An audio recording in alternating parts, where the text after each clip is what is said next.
الحمدللہ رب العالمین والصلاة والسلام علی سید الانبیاء والمرسلین اما بعد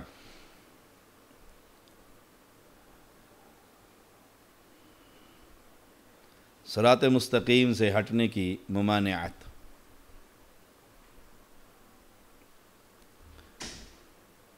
لیکچر نمبر 77۔ سیدنا جریر بن عبداللہ رضی اللہ تعالیٰ عنہ بیان کرتے ہیں، رسول اللہ صلی اللہ علیہ وسلم نے فرمایا، من سن فی الاسلام سنتا حسنہ فعمل بها بعده كتب له مثل اجر من عمل بها ولا ينقص من اجورهم شيء ومن سن في الاسلام سنة سيئة فعمل بها بعده كتب عليه مثل وزر من عمل بها ولا ينقص من اوزارهم شيء۔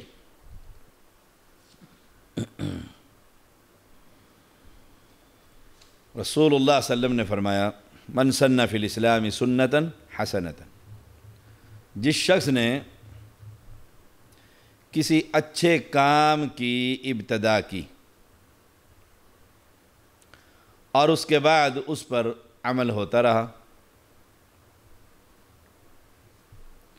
اس کے لیے ہر عمل کرنے والے کے جتنا اجر لکھا جاتا رہے گا، ہر عمل کرنے والے کے اجر کے برابر اجر لکھا جاتا رہے گا، اور ان بعد میں عمل کرنے والوں کے اجر میں بھی کوئی کمی نہ ہوگی۔ اور جس نے اسلام میں کسی برے کام کا آغاز کیا اور اس کے بعد اس پر عمل ہوتا رہا، تو اس برے عمل کرنے والوں جتنا گناہ لکھا جاتا رہے گا اس کا بھی لکھا جائے گا، اور ان کے گناہوں میں کسی چیز کی کمی نہ بھی ہوگی۔ صحیح مسلم 1017۔ اب یہ حدیث سے اہل بدعت کو بڑی غلطی لگی ہے۔ انہوں نے سمجھا کہ من سن فی الاسلام سنتا حسنہ، کہ اچھے کام کی ابتدا اس کا تو عمل جو بھی کرے گا اس پر اجر ہوگا، اس لیے قرآن خوانی، قبروں پر یاسین کی تلاوت، مرنے پر قل، اور 40ویں پر 40 کھانے، یعنی بظاہر جو کام بڑا عمدہ ہے کہ قبر پر بیٹھ کر سارا دن قرآن پڑھ رہا ہے، اب قرآن کی تلاوت ہے، اس کا تو بڑا اجر ہے اسلام میں، قرآن کی تلاوت کا۔ اب انہوں نے سمجھا اہل بدعت نے کہ یہ اچھا کام ہے، اس کا ثواب یہ ہمارے لیے صدقہ جاری ہے، یوں کہہ لیجیے، ہمیں بھی ثواب ملے گا، اور جو اس پر عمل کرے گا ان کے اجر میں بھی کوئی کمی نہیں ہوگی۔ پھر انہوں نے بدعات کی بھرمار کر دی اور اسلام کا حلیہ ہی بگاڑ دی، حلیہ بگاڑ۔ اس کا معنی یہ نہیں جو اہل بدعت سمجھے، شارحین اس کی شرح میں لکھتے ہیں کہ وہ کام نیکی کے، خیر کے، جو اسلام میں جائز تھے اور لوگوں نے چھوڑ دیے،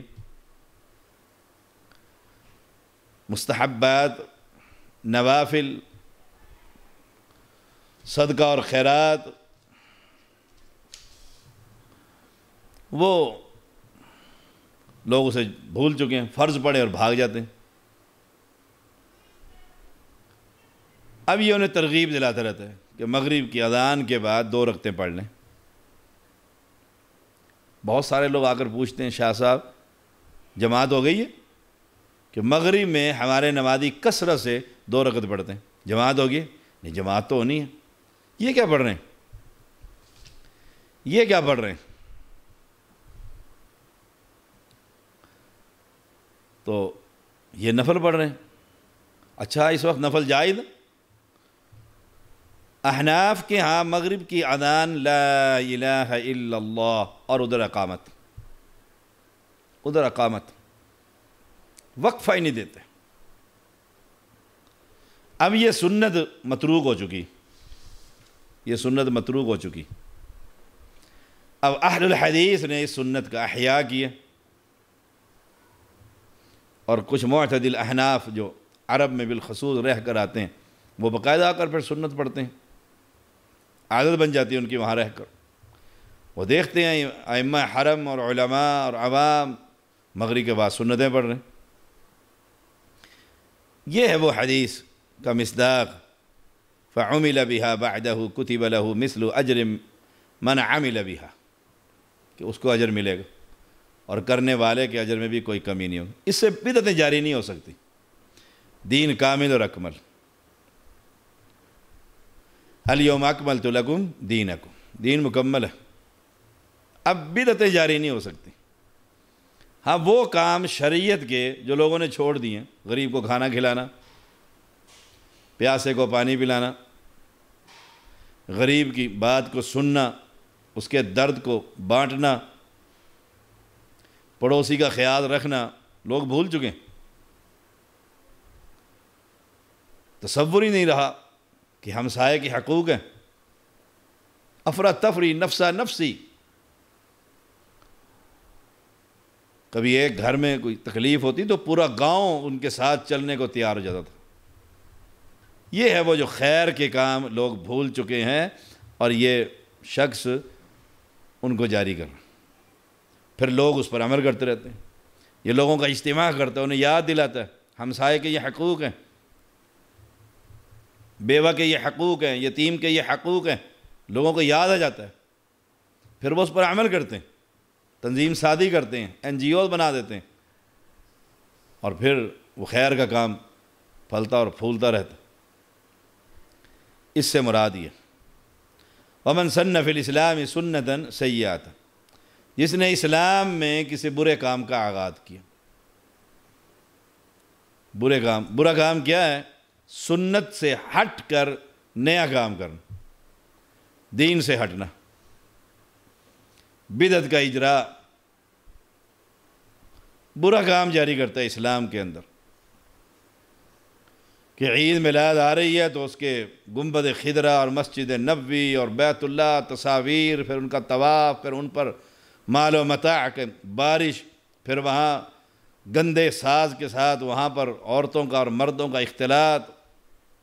یہ برا بدترین کام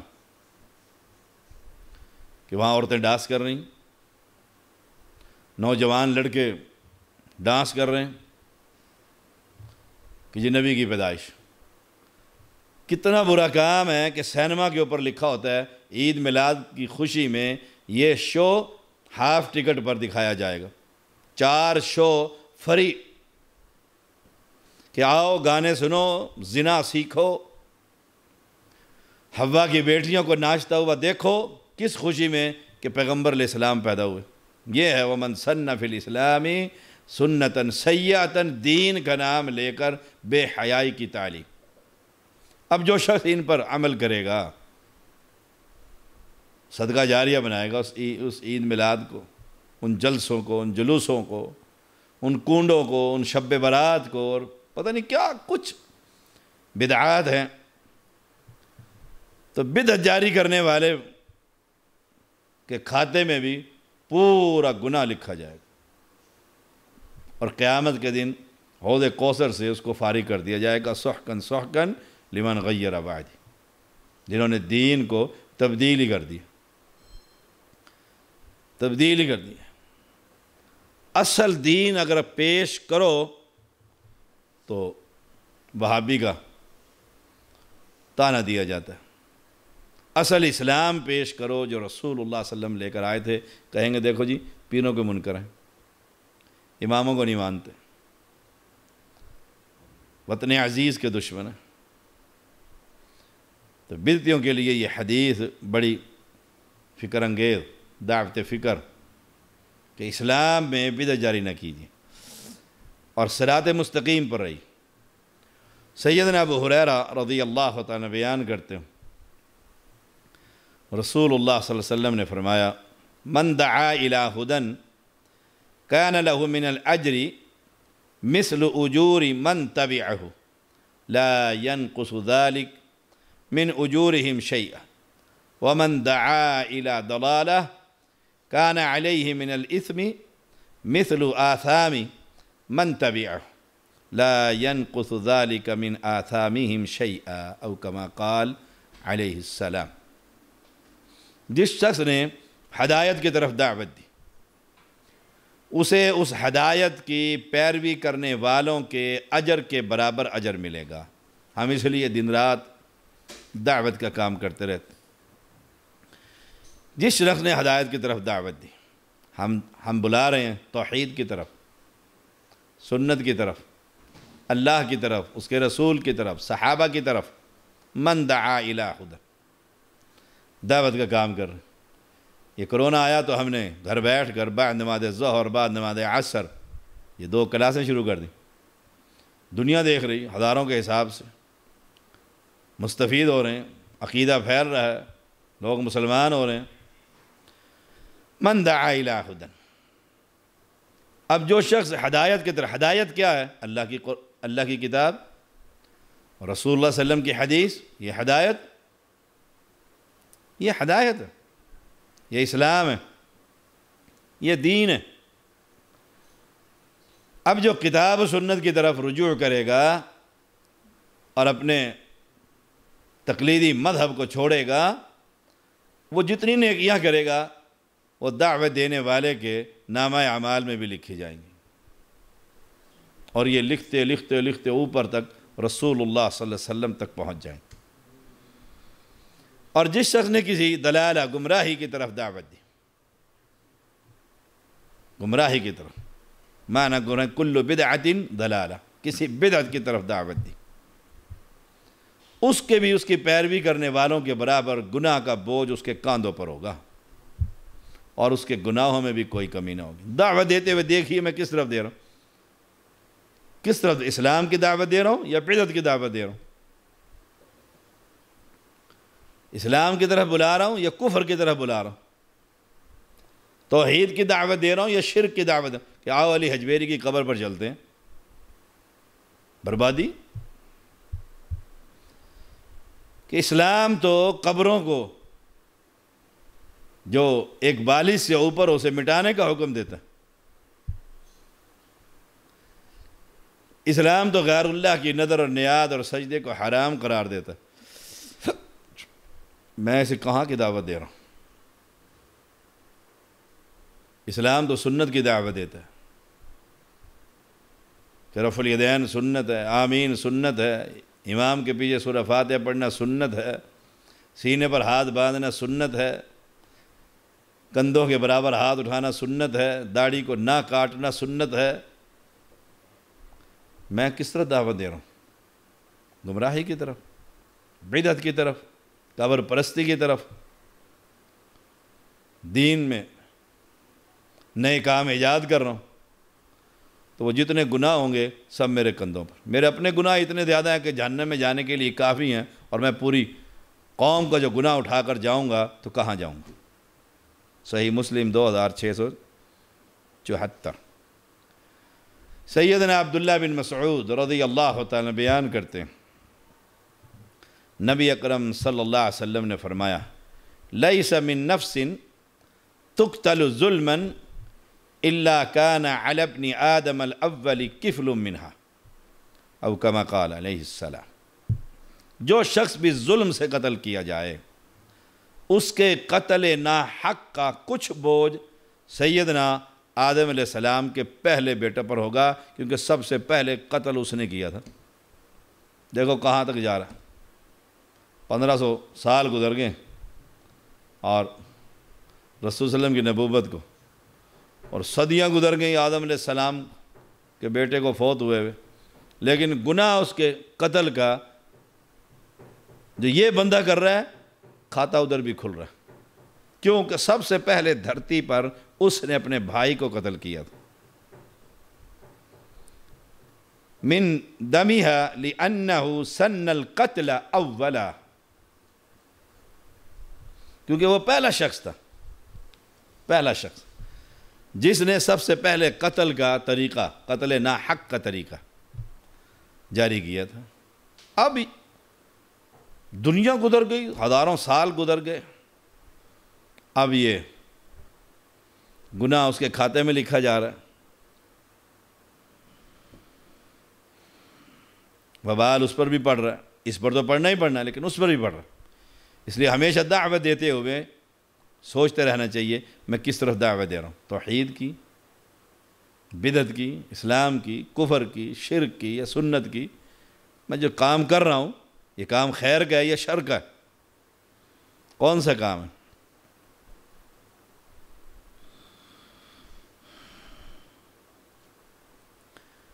آپ کی خدمت میں قبیلہ مدر کے فقراء حاضر ہوئے،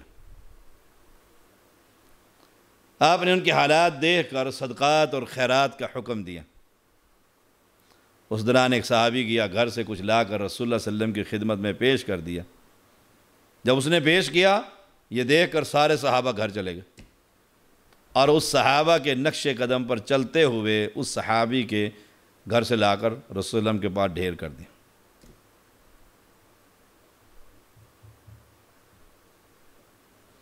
اب یہ خیر کا کام تھا،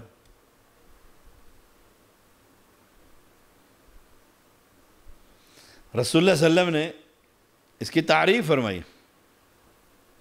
یہ بدعت ہرگز نہیں، یہ نیا کام نہیں ہے، یہ تو خیر کا کام ہے، یہ تو قرآن نے حکم دیا صدقہ کرو، غریبوں پر خرچ کرو، اس نے عمل کیا اس پر، اس کو دیکھ کر باقیوں نے عمل کیا۔ یہ بدعت نہیں ہے، یہ ضلالت نہیں، یہ تو خیر کا کام ہے۔ تو خیر کے کاموں کو دعوت دیتے ہوئے دیکھتے رہنا چاہیے کہ میں نے موبائل رکھا ہوا ہے تو میں فلم دیکھ رہا ہوں، اور دوسرے کہتا ہوں آؤ میں تمہیں لڑکی دکھاتا ہوں برہنہ، اور اللہ کے ہاں وہ لکھا جا رہا ہے، کرامن کاتبین بیٹھے ہوئے لکھے جا رہے ہیں۔ اب وہ صدقہ جاریہ اس شخص کا، ان بدعتوں کے صدقے جاریہ تو اتنے ہیں نا پوری دنیا میں، اللہ کی پناہ، ان کا بنے گا کیا؟ اللہ ہم سب کو محفوظ رکھے۔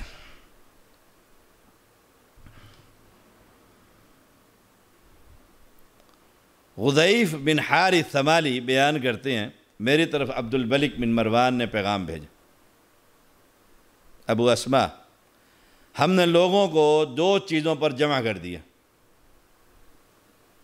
غضیف نے پوچھا وہ 2 چیزیں کون سی ہیں؟ کہا جمعہ کے دن ممبروں پر ہاتھوں کو بلند کرنا اور صبح اور نماز عصر کے بعد درس دینا۔ غضیف نے کہا میرے نزدیک یہ دونوں تمہاری سب سے بڑی بدعتیں ہیں، ان میں سے کسی ایک کو بھی قبول نہیں کروں گا۔ اس نے کہا کیوں؟ کہا اس لیے کہ رسول اللہ صلی اللہ علیہ وسلم نے فرمایا ما احدث قوم بدعۃ الا رفع مثلها من السنہ، جب کوئی قوم کوئی بدعت ایجاد کرتی تو اس قوم سے اس کی مثل ایک سنت اٹھا لی جاتی ہے۔ امام احمد حدیث کو لے کر آئے 16,970، کوئی ایک بدعت جاری کی جاتی، ایک بدعت۔ ایک ہے تعلیم، مدرسے میں استاد پڑھا رہا ہے بچوں کو، صبح سے لے کر شام تک تعلیم دیں، تعلیم مقرر کرنا، وہ الگ چیز۔ ممبر پر رسول اللہ صلی اللہ علیہ وسلم نے شہادت کی انگلی سے اشارہ کیا، بس۔ اب ممبروں پر ہاتھوں کو بلند کرنا یہ نیا کام تھا۔ ایک صحابی نے کہا اس خبیث کو دیکھو یہ 2 ہاتھوں سے اشارہ کرتا ہے، اور رسول اللہ صلی اللہ علیہ وسلم ایک ہاتھ سے اشارہ کرتے شہادت کی انگلی سے۔ اس پر بھی اس نے عبد الملک بن مروان کو کہا کہ میں اس پر تمہارے ساتھ نہیں چل سکتا، کہ جب بھی کسی قوم میں کوئی بدعت جاری کی جاتی ہے سنت اٹھا لی جاتی۔ کتنی سنتیں اٹھ گئی ہیں؟ لکھیں گے سنتوں بھرا اجتماع اور بدعات کی بھرمار ہوگی۔ طہارت کے سردیوں کے طریقے الگ، گرمیوں کے الگ، دعوت اسلامی کے 75 طریقے ہیں طہارت کے سردیوں کے۔ اور اسلام اور شریعت میں کہیں نہیں. اوپر ٹائٹل کیا ہے؟ سنتوں بھرا اجتماع، اور اندر بدعتوں کی بھرمار. اب اتنی بدعتیں پھیل گئیں کہ سنت اٹھائی جا رہی. اب سنت کا ذکر کرو تو لوگ حیران ہوتے ہیں، اچھا یہ سنت ہے، یہ سنت ہے، اس کا تو ہمیں پتہ ہی نہیں. پہلے 12 وفات تھی، 12 وفات کی چھٹی ہوتی تھی باقاعدہ. اب 12 وفات کا ذکر ہی نہیں رہا. اب کوئی وفات کی بات کریں کہیں دیکھو جی یہ نبی کا گستاخ ہے. پہلے تھی 12 وفات. یہ عید میلاد بناتے بناتے بدعتیوں نے وہ 12 وفات قوم کو بھلائی دی. اس لیے جب بھی کوئی قوم کوئی بدعت جاری کرتی ہے سنت اٹھا لی جاتی ہے. سیدنا انس بن مالک رضی اللہ تعالی بیان کرتے ہیں رسول اللہ صلی اللہ علیہ وسلم نے فرمایا ان اللہ حجب التوبۃ عن كل صاحب بدعۃ حتى يدع بدعته او كما قال علیہ السلام. اللہ تعالی ہر صاحب بدعت کی توبہ قبول نہیں کرتا یہاں تک کہ وہ بدعت چھوڑ دے. اور بدعت شیطان زنا کروانے سے اتنا خوش نہیں ہوتا جتنا بدعت جاری کرنے پر ہوتا. کیوں؟ کہ وہ بدعتی بدعت کو ثواب سمجھ کر رہا ہے، ثواب سمجھ رہا ہے، نیکی سمجھ کر رہا ہے، جھول جھول کے کر رہا ہے، دھمال ڈال کر رہا ہے کہ بڑا ثواب ہو رہا ہے، اللہ راضی ہو رہا ہے، نبی راضی ہو رہے ہیں. اور زانی زنا کوئی دیکھ نہ لے ڈر رہا ہے، اور بعد میں بھی ڈرتا ہے میں نے زنا کر لیا ہے، میں نے چوری کر لی ہے، میں نے ڈاکہ ڈال دیا ہے. لیکن بدعتی خوش ہوتا ہے، دیکھو جی آج میں نے اتنے لوگوں کو دھمال پر لگا دیا. تو اللہ تعالیٰ پھر بدعتی کو توبہ کی توفیق نہیں دیتا کیونکہ ثواب سمجھ کر رہا ہے. گناہ گار پھر بھی توبہ کر لیتا ہے. اس لیے ابلیس بدعتی سے بڑا راضی ہوتا ہے. وہ قوم کو بدعت پر لگا کر آرام سے بیٹھتا ہے کہ پرواہ کوئی نہیں، ابھی لگ گیا ہے قبیلہ پتھروں کی باتیں کرنے اور بدعتیں جاری کرنے. تو اللہ صاحب بدعت کی توبہ بھی قبول نہیں کرتا جب تک وہ اس بدعت سے توبہ نہیں کرتا. اللہ تعالی ہم سب کو بدعات سے محفوظ فرمائے، خالص سنت کا فہم عطا فرمائے. وآخر دعوانا الحمد للہ رب العالمین.